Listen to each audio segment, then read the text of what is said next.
(5월은) 가정의 달이라고 하지요. 잠언을 지금 주제별로 이렇게 살피고 있는데요. 지난주까지 서론하고 통찰력, 정직 여기까지 했고요. 오늘 이제 원래는 절제 이 부분을 할 예정인데 5월에 또 가정의 달이기도 하고 또 7번부터 보면 7번부터 가정에 관한 그런 말씀이 있어요. 그래서 이렇게 바꿔서 7번, 8번, 9번, 10번 그래서 부모와 자녀와 왕과 신하들을 먼저 살핀 다음에 5가지 덕 3개 살피고 마지막 마무리하고 이런 순서로 바꿔서 이렇게 하도록 하겠습니다. 그래서 이제 6월에 마지막 엔딩 전체 마무리를 하면 좋을 것 같습니다. 세상에 존재하는 인간이 하나님으로부터 받은 축복 중에 가장 큰 축복이 저는 부모가 되는 것이 아닌가 생각합니다. 한 사람이 태어나서 인간으로 태어나서 자기와 닮은 자녀를 이렇게 낳아서 부모가 된다는 것, 이것만큼 큰 축복이 없다고 생각해요. 어떤 작가가 부모가 된다는 것에 대해서 이렇게 설명했더라고요. 부모가 된다는 것은 한 아이를 책임지고 사랑하고 보살피는 것으로 끝나지 않는다. 그것은 도전이자 도발이며 미지를 향해 나가는 일이다. 그래서 아이가 태어나는 순간 부모도 다시 태어난다고 하는 것이다. 또 어떤 철학자는 또 철학스럽게 이렇게 철학같이 이렇게 표현을 했어요. 철학자는 부모에 대해서 이게 부모가 된다는 것을 철학에 입문하는 것과 비슷한 일이다 이렇게 설명했어요. 이렇게 표현했더라고요. 부모가 된다는 것은 아이가 태어나기 전부터 태어나 성인으로 자랄 때까지 수많은 철학적인 딜레마에 빠지게 되는 일이다. 철학적인 딜레마에 빠질 일이 별로 없었는데 우리는 이 철학자는 철학적인 그 딜레마에 빠지나 봐요. 우리는 왜 아이를 갖고 싶어 하는 걸까? 고난으로 가득한 인생살이를 아이에게 겪게 하는 것은 옳은 일일까? 이 포화된 지구에 새로운 인간을 내어놓아도 될까? 아이들의 삶에 무슨 근거로 개입할 수 있는가? 장성한 아이는 어떤 마음으로 놓아줘야 할까? 결국 부모로 산다는 것은 무슨 의미인가? 별로 이런 거 고민 안 하고 그냥 지금까지 이렇게 키워왔는데 철학자들은 이렇게 고민한다고 합니다. 어떤 유튜브에요 아주 재미있고 명쾌한 대답을 유튜브에 이렇게 해놓은 걸 제가 봤어요. 이렇게 했더라고요. 나도 누군가의 인생에서 전부였다. 내 아이를 위해 내가 해줄 수 있는 건 무엇일까? 진지하게 고민해보니 그 다음에 이 사람의 결론이 나와요. 이렇게 결론 지었어요. 지금 내 인생이나 똑바로 사는 것이다. 참 저는 이 마지막 말을 듣고 그냥 무릎을 탁 쳤어요. 그렇다. 재미있으면서도 참 기막힌 대답이다라는 생각이 들었습니다. 그러면 성경에서는 부모에 대해서 어떻게 말씀하시고 오늘 예수 그리스도를 믿는 하나님의 성도들은 어떻게 부모의 역할을 감당해야 되는가? 먼저 부모에게는 자녀에게 반드시 행해야 할 의무 3가지가 있다고 말씀하십니다. 첫 번째는 양육의 의무가 있어요. 양육의 의무. 두 번째는 교훈의 의무가 있습니다. 세 번째는 교정의 의무가 있어요. 첫 번째 양육에 대해서는요. 민수기 11장 12절에 이렇게 말씀하셔요. 어찌 주께서 양육하는 아버지가 젖먹는 아이를 품듯 그들을 품에 품고 주께서 그들의 열조에게 맹세하신 땅으로 가라 하시나이까? 이 말은 여호와 하나님께서 모세에게 어떻게 이스라엘을 가나안 땅으로 인도할 것인지를 알려주시는 거죠. 알려주셨는데 이제 모세가 약간 불평하는 거예요. 어떻게 이렇게 말 안 듣는 이스라엘 백성들을 왜 하필이면 나에게 맡기셔서 아버지가 젖먹느라 이걸 품고 가듯이 내가 그렇게 하게 하십니까 나에게? 지금 이런 말이에요. 뿐만 아니라 동시에 자녀 양육의 모본은 하나님 아버지였다는 것을 우리에게 알려주시는 것입니다. 창조주이신 하나님 아버지께서 우리의 참 부모가 되시며 창조주 하나님께 부모 역할에 대한 진짜 매뉴얼이 있다는 거예요. 창조주 하나님만큼 사람을 바르게 잘 양육하는 사람은 세상에 없다는 겁니다. 창조주 하나님이 사람을 사람답게 가장 바르고 아름답게 양육할 수 있다는 거예요. 그래서 하나님은 여러분의 인생의 길을 여호와 하나님께 맡기라라고 교훈하십니다. 시편 37편 5절 같이 한번 읽을까요? 시작. 너의 길을 여호와께 맡기라. 그를 의지하면 저가 이루시고. 아멘. 다시 한번 시작. 너의 행사를 여호와께 맡기라. 그리하면 너의 경영하는 것이 이루리라. 아멘. 다시 한번 볼까요? 시작. 이 하나님은 영영이 우리 하나님이시니 우리를 죽을 때까지 인도하시리로다. 아멘.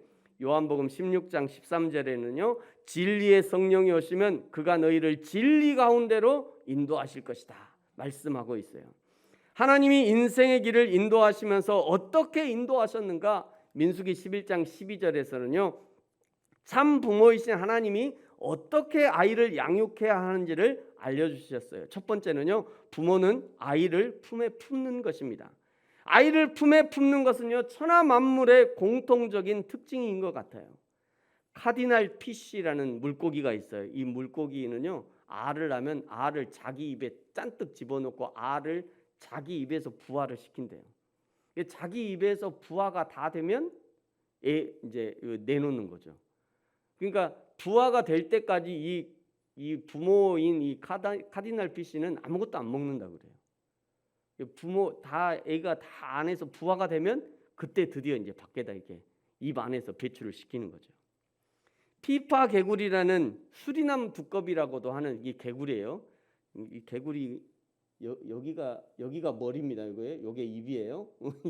이렇게 생겼어요. 여기가 입이고 눈 두 개 있잖아요. 눈 있고. 요 위에 있는 것이 이게 개구리 알이에요. 이 피파 개구리는요. 이 개구리 알을 등에 지고 다니다가 나중에 이제 그 등 껍질 안에서 등 피부 안에서 부화를 시킨다고 그래요.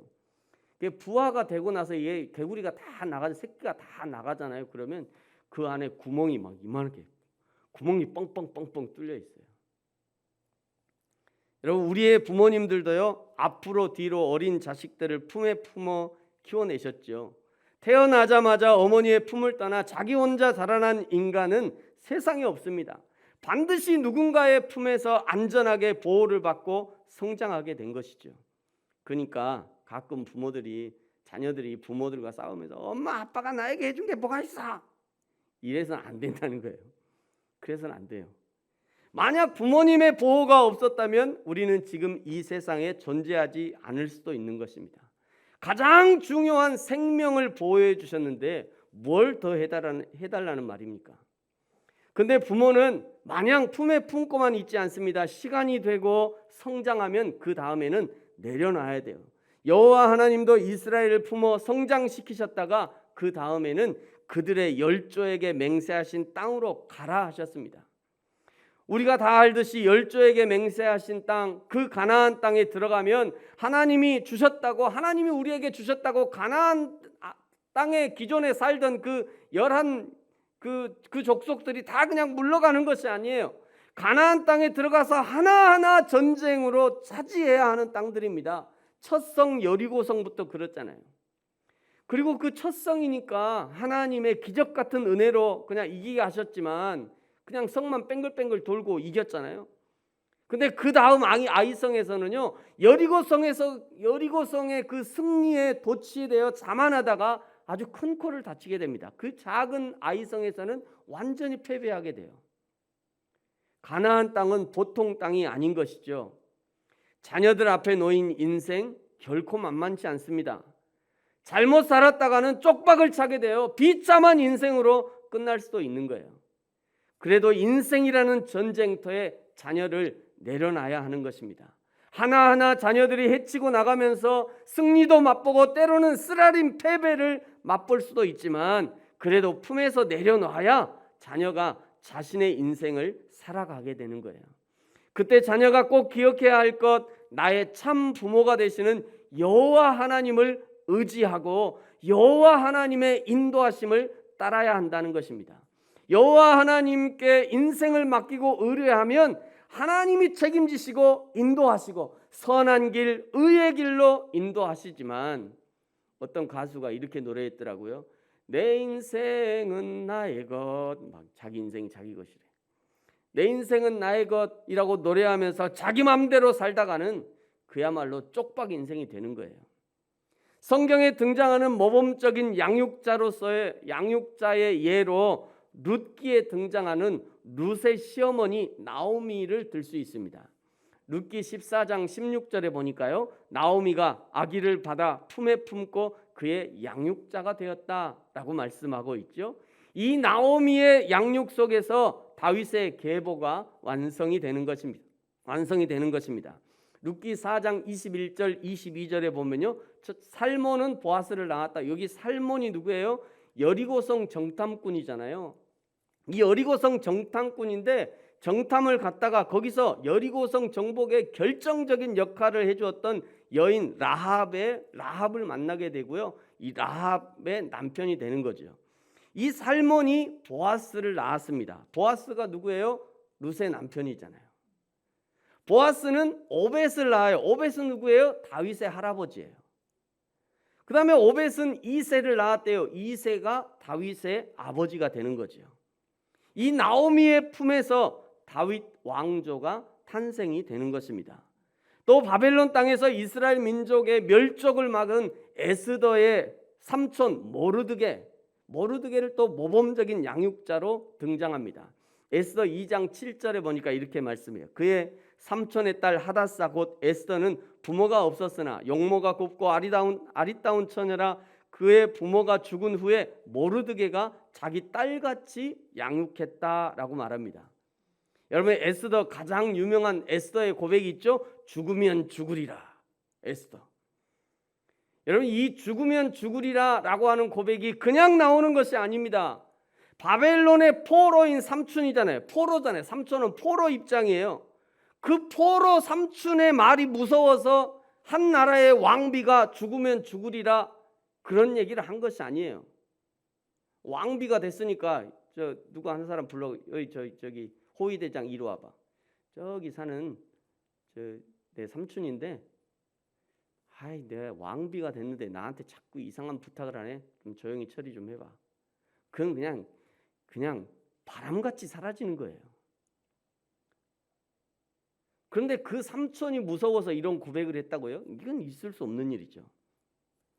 어려서부터 이스라엘 민족의 역사관 그리고 하나님에 대한 의식을 심어준 결과가 죽으면 죽으리라 라는 고백으로 표현이 되는 것입니다. 나 한 사람 잘 먹고 잘 사는 거는 그냥 공부만 잘하고 기술만 잘 배워도 가능합니다. 그러나 한 나라를 살리고 역사를 바꾸는 일은 공부만 잘하고 머리만 좋아서 되는 일이 아니에요. 어려서부터 역사에 대한 인식, 민족에 대한 인식, 창조주 하나님에 대한 인식이 들어가야 그 사람은 개인과 가정을 넘어서 나라와 민족을 구하고 인도하는 큰 일꾼이 되는 것입니다. 사도 바울은 에베소서 6장 4절에서 이렇게 말씀하죠. 자녀 양육에 대해서 이렇게 말씀해요. 또 아비들아 너희 자녀를 노엽게 하지 말고 오직 주의 교훈과 훈계로 양육하라. 부모의 경험과 세상 지식으로가 아닌 하나님의 말씀으로 가르치라는 것이에요.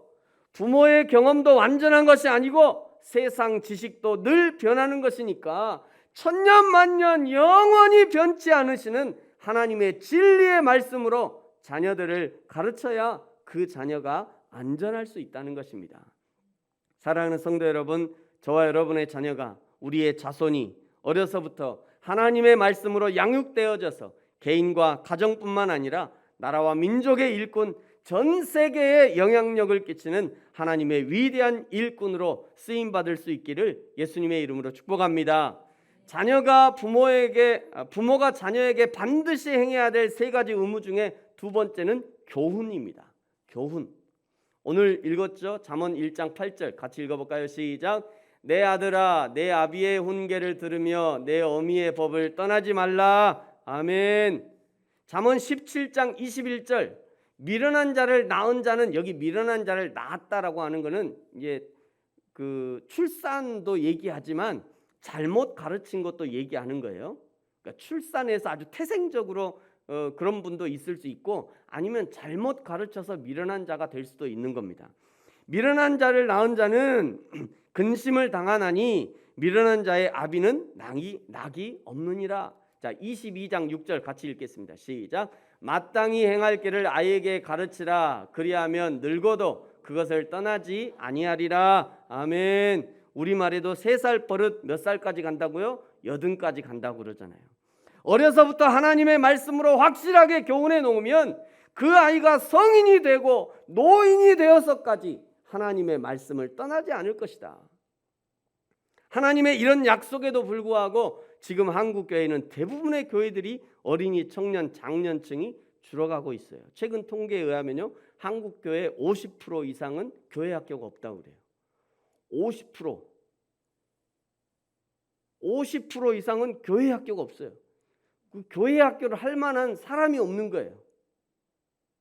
안 오니까 교회에. 그나마 교회가 버티고 있는 것은요, 전쟁 이후에 어려운 시기를 겪은 신앙의 힘으로 버텨왔던 지금의 어르신 세대가 교회를 지탱해주고 있는 것입니다. 물론 이전보다 출산율이 떨어진 영향도 있지만 우리의 자녀들에게 무엇을 어떻게 가르쳤는지에 대한 반성도 필요한 것이죠. 같은 하나님을 섬기면서도 하나님 말씀 중심이 아니라 혹시라도 세상의 가치와 유행도 하나님의 말씀만큼 중요하다고 가르치지는 않았는지, 하나님도 중요하지만 대학도 중요하고, 하나님도 중요하지만 취직도 중요하다, 하나님도 중요하지만 야 결혼도 중요해야, 하나님도 중요하지만 집도 중요해, 야 교회에서 중고등부 청년부 임원하는 것도 중요한데 학교에서 회장 부회장도 해봐야지. 여러분, 그렇다고 이런 생각들이 다 틀렸다고 말할 수는 없을 것입니다. 그러나 결과적으로 우리의 자녀들을 대학에 뺏기고 취직에 뺏기고 결혼 때문에 뺏기고 집 때문에 뺏기고 세상 명예 권력에 빼앗기는 것은 아닌지, 그러다가 교회가 텅텅 비어가는 것은 아닌지 심히 걱정이 됩니다. 여러분, 다시 하나님 말씀 중심의 삶을 가르쳐야 합니다. 우리의 자손들에게, 앞으로 태어날 자손들에게 여호와 하나님의 말씀이 최고의 가치가 있다는 것을 담대하게 가르칠 필요가 있는 것입니다. 부모가 자녀에게 반드시 행해야 될 3가지 의무 중에 3번째는 교정의 의무입니다. 교정의 의무. 잠언 13장 24절 같이 읽을까요? 시작. 매를 아끼는 자는 그의 자식을 미워함이라. 자식을 사랑하는 자는 근실히 징계하느니라. 아멘. 22장 15절 시작. 아이의 마음에는 미련한 것이 얽혔으나 징계하는 채찍이 이를 멀리 쫓아내리라. 아멘. 23장 13절 시작. 아이를 훈계하지 아니하려고 하지 말라. 채찍으로 그를 때릴지라도 그가 죽지 아니하리라. 아멘. 29장 17절 시작. 내 자식을 징계하라. 그리하면 그가 너를 평안하게 하겠고 내 마음에 기쁨을 주리라. 아멘. 19장 18절에도 이렇게 말씀해요. 내가 내 아들에게 희망이 있은즉 그를 징계하되, 희망이 있으면 징계하라는 거예요. 희망이 있은즉 그를 징계하되 죽일 마음은 두지 말지니라.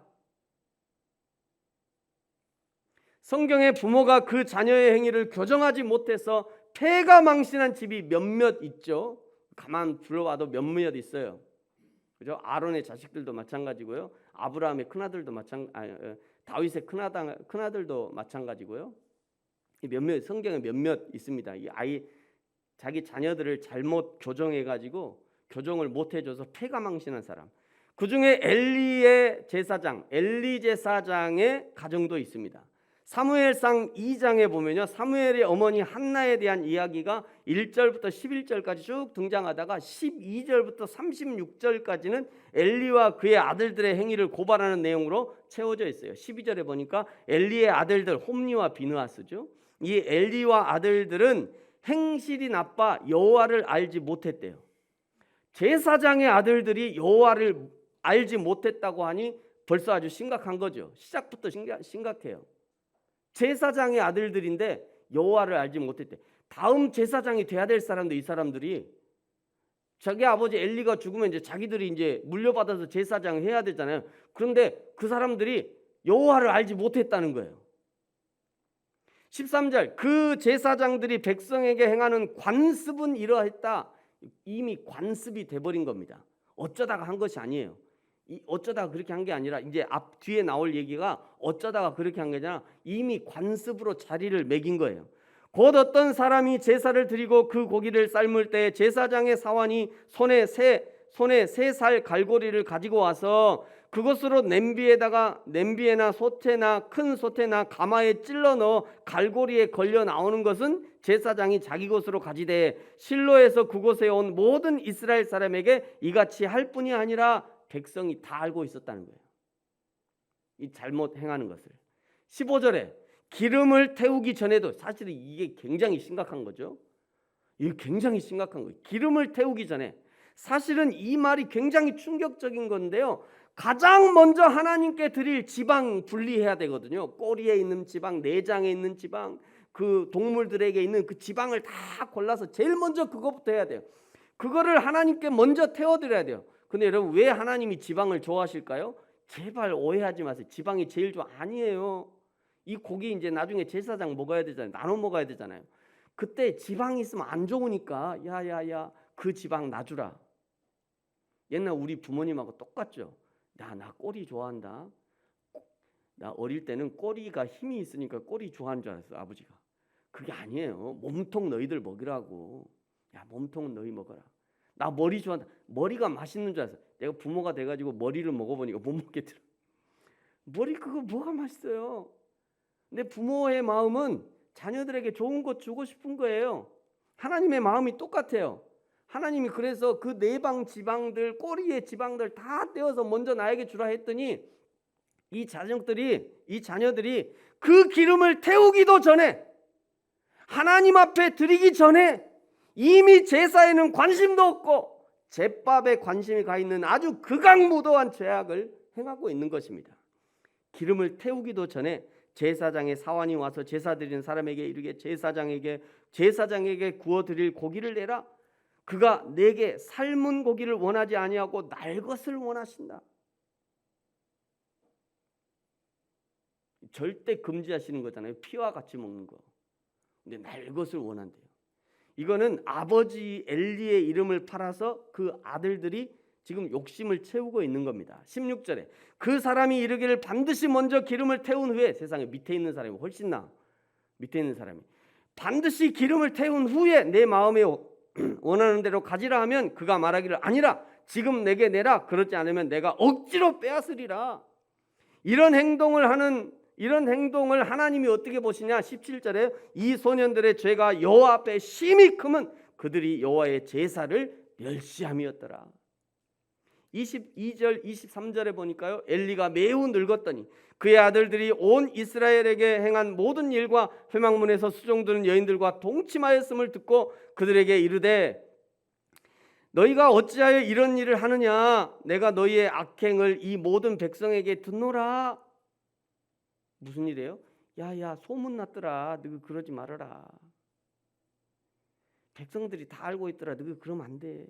지금 얘기하고 있는 겁니다. 24절을 보세요. 내 아들들아 그리하지 말라. 내게 들리는 소문이 좋지 아니하니라. 너희가 여호와의 백성으로 범죄하게 하는도다. 소문나고 백성이 따라한 것이죠. 이게 좋지 않은 일이 아니죠. 소문이 안 났으면 그냥 지나갈 뻔했어요. 근데 소문이 났으니까 야, 그 소문 안 좋더라 이 얘기한 겁니다. 엘리가 계속해서 아들들에게 말합니다. 25절 사람이 사람에게 범죄하면 하나님이 심판하시려니와 만일 사람이 여호와께 범죄하면 누가 그를 위하여 간구하겠느냐 하되 그들이, 자, 왜 이렇게 했냐면요, 그들이 자기 아버지의 말을 듣지 아니하였으니 이는 여호와께서 그들을 죽이기로 뜻하셨음이니라. 이들이 아버지의 말을 안 듣는 이유가 뭐냐면 여호와께서 그들을 죽이기로 했다는 거예요. 이 아들들을 교정해주지 못한 아버지와 교정받지 못한 두 아들의 최후를 보십시오. 사무엘상 4장에는요 블레셋과의 전쟁이 벌어지고 엘리의 두 아들들이 하나님의 법궤를 마치 부적을 들고 나가듯이 전장으로 둘러매고 합니다. 하나님의 법궤를. 11절에 하나님의 궤는 빼앗겼고 엘리의 두 아들 홈리와 비느하스는 죽임을 당하였더라. 이 소식을 들은 엘리도요, 18절에 하나님의 괴를 말할 때 엘리가 자기 의자에서 뒤로 넘어져 문 곁에서 목이 부러져 죽었으니. 성경은요, 하나님 앞에 바르게 성실하게 사명을 감당한 사람들의 죽음을 뭐라고 표현해요? 그 열조에게로 돌아갔더라, 이렇게 얘기합니다. 그 열조에게로 돌아갔다. 그런데 엘리는 어떻게 됐대요? 그냥 죽었대요. 그것도 목이 부러져 죽었답니다. 여러분, 이것이 그 아들의 악행을 교정해 주지 못한 아버지와 아들의 최후인 것이에요. 여러분, 안타까운 일이기는 합니다만, 제가 사진이 없어서 이 부분을 준비하다가 그냥 우리 교회 사진 찍었어요.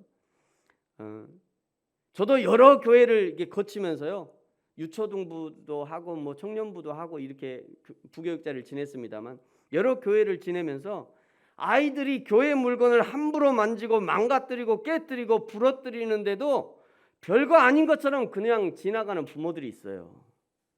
별거 아닌 것처럼. 당연히 목사는 괜찮다고, 뭐 놀다 보면 그럴 수 있죠, 이렇게 할 수 있죠. 목사가 그럼 이거 얼마니까 계산서 내밀면서 당신 아들이 했으니까 이 계산서 이거 손해배상하시오, 이럴 수는 없잖아요.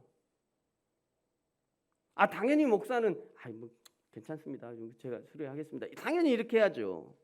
그러면 부모가 그 자녀에게 야 이놈아 왜 그랬냐 이러면서 죄송하다고 빨리 가서 목사님께 사과드려라, 그리고 원상 배상을 하든지 새 것으로 사놓든지 해야지, 그런 것을 자녀에게 가르쳐야 된다는 거예요. 왜냐하면 아무리 작은 것이라도 교회에 있는 것들은 하나님께 드려진 것이잖아요. 성도들이 헌금으로 해가지고 준비한 것인 거예요. 그것이 소리를 내든지 소리를 안 내든지 교회에 있는 것들은 예배하는 일들에 사용되어지는 것들이기 때문에 여러분, 교회의 물건을 소중히 하는 것, 그것이 여호와 하나님을 소중히 생각하는 것과 통하는 거예요. 그래서 옛날 우리 신앙의 선배들은요, 함부로 강대상에 못 올라가겠어요. 강대상에 올라가지도 못해. 강대상 청소는 권사님 아니면 못해. 다 이유가 있는 거예요. 다 그렇게 한 데는 다 이유가 있다고요. 그거를 배워야 되는데, 그거를. 마지막으로 어느 애완견 훈련사의 글을 제가 소개하겠습니다. 강용국 씨의 글은 아닌 것 같고요. 어떤 애완견 훈련사가 이렇게 애완견 훈련사가 이런 글을 써놨더라고요. 잘 들으세요. 대부분 한국 교회에서 개를 기르는 분들의 조련 양상들을 관찰해 보면 두 가지 유형의 극단으로 갈라져 있다. 하나는 과잉 보호형이고 또 하나의 극단은 방임형이다. 개가 강아지 시절에 사람을 물면 아프지 않잖아요. 쬐끄만 그 강아지로 그냥 사람 물면 얼마나 귀여워요. 그냥 손가락도 놓주고 싶잖아요. 귀여우니까. 귀엽다고 쓰다듬고 좋아한다는 거예요. 이런 과잉 보호의 경우에 성견이 되면 사람을 무는 개가 되므로 정신적, 물질적 피해를 입는 사례가 적지 않다는 거예요. 그런가 하면 개 주인이 전혀 관심을 안 주다가 시시때때로 자기 기분에 따라 개를 차기도 하고 때리기도 하는 방임 내지는 학대형이 있다는 거예요. 이런 학대형으로 기르는 경우에 역시 결과적으로 개와 가족 간의 유대가 끊어져 도망갈 기회만 기다리든가 다른 견공이나 사람에게 분풀이로 역시 물어버리는 비정상적인 개로 성장하게 된다는 거예요. 사람은 개가 아니기 때문에 애완견을 다루는 것과 사람을 세워가는 것이 다를 수 있지만, 그러나 이런 개의 이야기를 통해서도 우리가 받아야 할 교훈이 있다는 거예요. 오늘 5월 가정의 달 첫 번째 말씀으로 잠언이 말씀하시는 부모의 의무에 대해서 나눴습니다. 부모는 자녀에 대해서 양육하고 교훈하고 교정해야 하는 의무가 있습니다. 여호와 하나님이 우리를 품고 양육하셨듯이 사랑으로 자녀를 양육해야 합니다. 살아있고 운동력 있는 하나님의 말씀으로 교훈할 수 있어야 돼요. 그리고 아이의 마음속에 있는 고집과 교만과 어리석음을 깨뜨려서 교정해야 하는 것이죠. 그것이 부모된 자의 의무인 것입니다. 사랑하는 성도 여러분, 저와 여러분이 우리에게 주신 부모의 사명, 앞으로 우리에게 주실 부모의 사명을 잘 감당함으로 우리의 자녀들, 우리의 자손들을 하나님의 일꾼으로 잘 세워가는 저와 여러분의 가정이 되어지기를 예수님의 이름으로 축복합니다. 기도하겠습니다.